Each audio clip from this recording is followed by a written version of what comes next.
Former U.S. President Donald Trump has once again ignited controversy with a bold proposal for the Gaza Strip. He suggests that Egypt and Jordan absorb a significant portion of Gaza's Palestinian population. Trump argues that this is a solution to the dire humanitarian crisis in Gaza, which he describes as a demolition site. He envisions the construction of new housing in these neighboring countries, offering it as a potential solution to the displacement caused by the ongoing conflict. Trump's proposal is rooted in his assessment of Gaza's current state. He believes that the level of destruction makes it nearly impossible for Palestinians to rebuild their lives there. He has reportedly discussed this idea with Jordan's King Abdullah II and plans to engage with Egyptian President Abdel Fattah el-Sisi on the matter. This proposal has, predictably, stirred strong reactions from various parties involved in the Israeli-Palestinian conflict.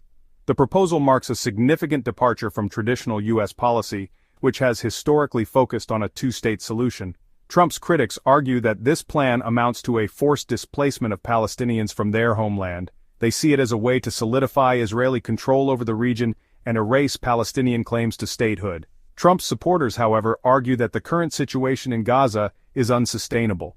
They believe that relocating Palestinians to neighboring countries could provide them with a fresh start and better living conditions. They argue that this could pave the way for a more stable and prosperous future for all parties involved. The Gaza Strip, home to over 2 million Palestinians, has been ravaged by conflict for decades. The recent war between Israel and Hamas has exacerbated an already dire humanitarian crisis. The UN estimates that over 60% of structures in Gaza are damaged or destroyed. The reconstruction effort is expected to take decades and cost billions of dollars, a daunting task for an already impoverished and besieged enclave. The relentless cycle of violence has taken a devastating toll on the mental and physical well-being of Gaza's residents. The healthcare system is on the brink of collapse, lacking essential medicines and equipment. The water supply is contaminated, and sanitation systems have crumbled, leading to a surge in waterborne diseases. The education system has also been severely disrupted, jeopardizing the future of an entire generation. The situation is particularly dire for the most vulnerable populations: children, the elderly, and people with disabilities. They are at increased risk of malnutrition, disease, and displacement. The international community has responded with humanitarian aid, but access to Gaza remains restricted, hindering the delivery of essential goods and services. The ongoing blockade, coupled with the recent devastation, has led to a sense of despair and hopelessness among many Palestinians in Gaza. They feel trapped, with limited options for a brighter future.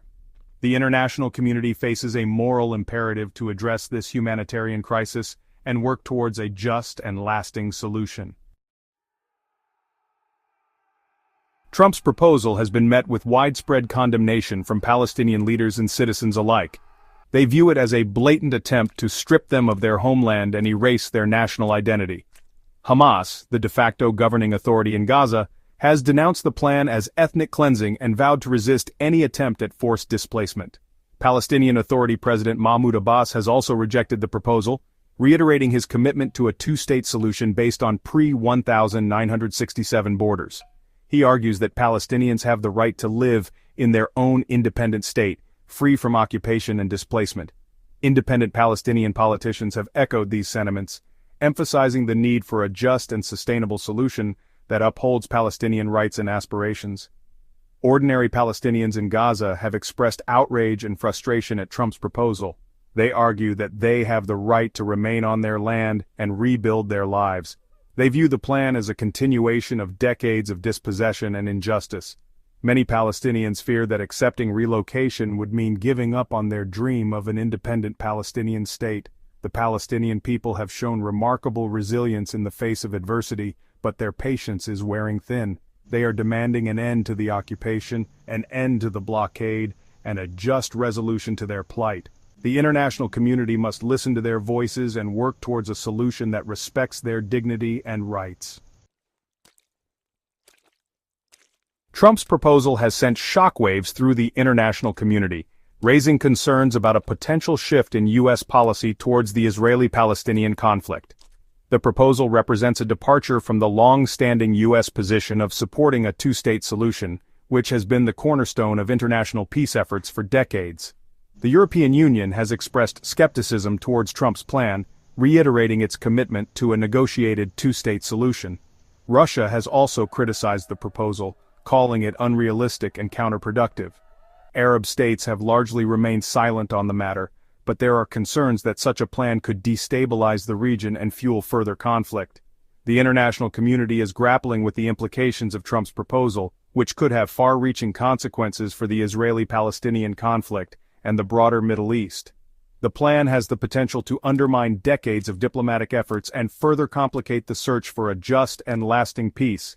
The international community must reaffirm its commitment to a negotiated two-state solution and work to prevent any unilateral actions that could jeopardize the prospects for peace. The focus should be on addressing the root causes of the conflict, including the occupation, the blockade, and the denial of Palestinian rights.